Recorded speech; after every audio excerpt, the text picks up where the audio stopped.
Éric Zemmour a fait un discours tout récemment qui m'a beaucoup interpellé. Donc j'ai reçu ça dans un forum dans lequel je suis. Mais déjà, vous savez qui c'est Éric Zemmour? Éric Zemmour, en fait, c'est un, je ne sais pas comment le qualifier, mais il est chef d'un parti politique en France. Il est qualifié d'extrême droite. Et c'est lui, en fait, qui est pour, on va dire, la recolonisation de la France par les Blancs, parce qu'il estime, en fait, aujourd'hui que la France est en train d'être colonisée par les Noirs et les Arabes. Donc, il a fait un discours tout récemment, lors de la rentrée de son parti, un discours, justement, où il parle de la France-Afrique et donne un peu sa position par rapport au fait que, vu que les Africains ne veulent plus de la France chez eux, ben forcément aussi, il faut que les Africains ne soient plus acceptés en France. Bon, c'est déjà un peu le cas, hein. Mais on va suivre un peu son intervention qui va durer 3-4 minutes. Et après, on va en parler. Donc, écoutons Éric Zemmour sur ce discours où justement il parle des relations entre la France et l'Afrique. Que diront les manuels d'histoire d'Emmanuel Macron dans 10 ans, dans 20 ans, dans 30 ans? Sans aucun doute, on dira que ces 2 mandats furent marqués par le recul inédit de l'influence française dans le monde et plus particulièrement en Afrique. Il y a eu le Mali, il y a eu la Centrafrique, il y a eu le Burkina Faso. À chaque fois, la France est brutalement congédiée et humiliée. Il y a eu la fin de l'opération Barkhane, répétition d'une vieille mélodie française où les indéniables succès de nos militaires sont gâchés par l'inconsistance de nos politiques. Il y a maintenant le Niger et cette nouvelle junte militaire dont les membres crachent sur la France à longueur de journée, tout en portant encore pour certains d'entre eux un treillis français. Il y a aussi ce fameux couplet anti-France, remis au goût du jour dans l'hymne national algérien, leur intolérable communiqué à la suite de l'affaire Naël, ces provocations permanentes d'une diaspora qui sait où va sa fidélité. Pas une fois, pas une seule fois, le Quai d'Orsay n'a songé à convoquer l'ambassadeur algérien. Béate, la France ne tend pas seulement l'autre joue, elle se laisse cracher au visage et s'efface partout, sans un mot plus haut que l'autre. En 2017, Emmanuel Macron avait effectué une tournée inaugurale en Afrique, promettant la fin de la France-Afrique. Eh bien, pour une fois, la promesse est tenue. Mais comme à chaque fois avec notre Jupiter de pacotille, la copie est brouillonne et les Français n'en tirent que les inconvénients. Chers amis, je veux vous dire la vérité. La lame de fond qui jette la France hors d'Afrique ne peut pas être arrêtée. Ce n'est pas être défaitiste que de dire cela, c'est être réaliste pour en tirer le plus grand bénéfice possible pour la France et les Français. De Gaulle, lui, l'aurait compris et en aurait pris son parti. Oui, la vague qui nous pousse hors d'Afrique ne s'arrêtera pas. C'est le propre d'une vague, elle vient de loin, elle avance, elle détruit, elle repart. Alors profitons-en, surfons sur la vague au lieu de la subir. La table est renversée, nous en redresserons une autre, plus belle encore. Oui, chers amis, il est temps de mettre un terme à la France-Afrique, mais à nos conditions.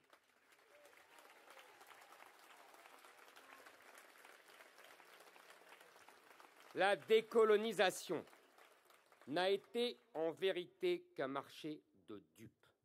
Amputée de son empire, la France n'a pas pour autant cessé de maintenir sous perfusion une kyrielle de jeunes États rancuniers incapables de subvenir à leurs propres besoins. Les États concernés, eux, n'ont bénéficié que d'un régime de semi-liberté hypocrite, devant subir les leçons de morale droit de l'hommiste et paternaliste de politiciens français qui n'hésitaient pourtant pas à soutenir des tyrans corrompus. Nous avons tant diminué notre empreinte dans notre ancien précaré africain que nous ne faisons plus peur. Mais nous sommes quand même restés, récoltant ainsi cette stupide accusation de néocolonialisme. Cette ambivalence n'a fait qu'attiser la rancœur. Nous le payons aujourd'hui en nous faisant mettre à la porte comme des malpropres sous les insultes et les quolibets. Nous devons en prendre acte. Mettons fin à l'hypocrisie. Cette fois, c'est la bonne. la France-Afrique peut tirer sa révérence. Le côté pile, on le connaît. Les États africains vont pouvoir profiter d'une pleine et entière liberté. Et après tout, s'ils ont envie de parler russe et chinois, ainsi soit-il.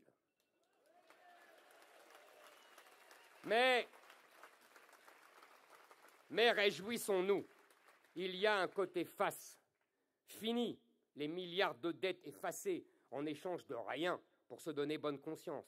Fini les opérations militaires de dernière minute où l'on verse le sang français pour venir en aide à des États ingrats qui n'évoient qu'une preuve d'impérialisme. Fini la tolérance pour tous ces pays qui nous envoient leurs chômeurs, leurs délinquants et leurs mineurs isolés, mais ne récupèrent jamais leurs clandestins en nous refusant les indispensables et ces papiers consulaires.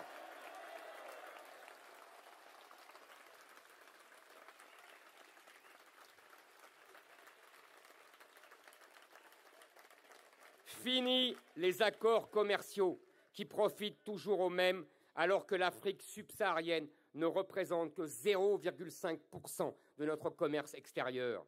Fini les visas généreusement accordés aux étudiants, aux migrants désirés de trouver un Eldorado qui peu à peu disparaît. Fini le traité de 1968 qui facilite au-delà du raisonnable l'entrée des Algériens en France.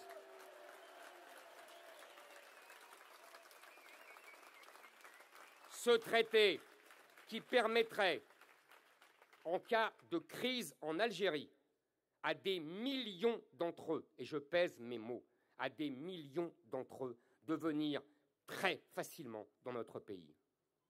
Oui, avec nous, la France-Afrique prendra fin pour tout le monde. Il est plus que temps que cela s'arrête. Reprenons la main. L'Afrique ne veut plus de la France chez elle. Très bien, nous ne voulons plus de l'Afrique chez nous.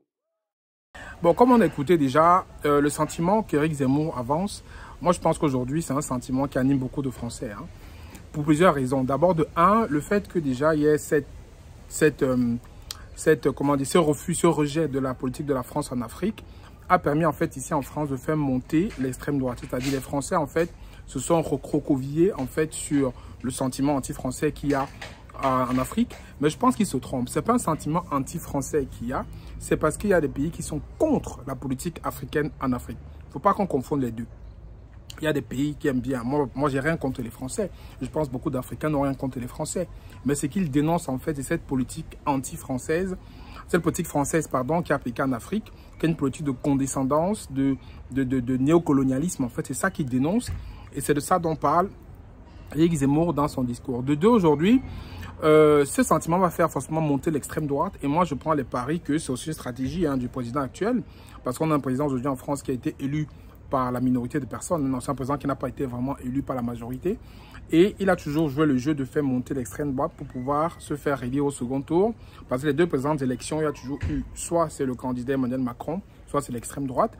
Et il a gagné parce que justement, c'était un vote censure contre l'extrême droite. Donc je pense que ce sentiment anti-français qu'on a en Afrique aujourd'hui va permettre de faire monter ce sentiment nationaliste en France et monter l'extrême droite et forcément affaiblir les autres forces politiques. Mais aujourd'hui, qu'on le dise ou pas, la France ne peut pas se passer, même les Africains qu'on a ici en France. Parce qu'effectivement, la plupart des boulots que les Français ne veulent pas ici en France, c'est qui les fait? C'est les Africains en général. Aujourd'hui, il y a une force africaine qui est présente, qui est forte. Peut-être elle n'est pas solidaire ni unie, mais elle est présente, elle est forte. Ils ne peuvent pas décider aujourd'hui de dire voilà, tous les Africains dehors et on continue comme ça. Ça ne marche pas comme ça. Donc, mais c'est un discours qui est dans la lignée de sa pensée. Donc voilà, je ne sais pas ce que vous en pensez de ça. Donc mettez-moi en commentaire ce discours-là qui dit la France aux Français, tout simplement, et l'Afrique aux Africains. Tous les Français en France, tous les Africains qui sont en France dehors. Mais je pense qu'il est un peu sur son créneau, il est un peu poussé le bouchon un peu trop loin.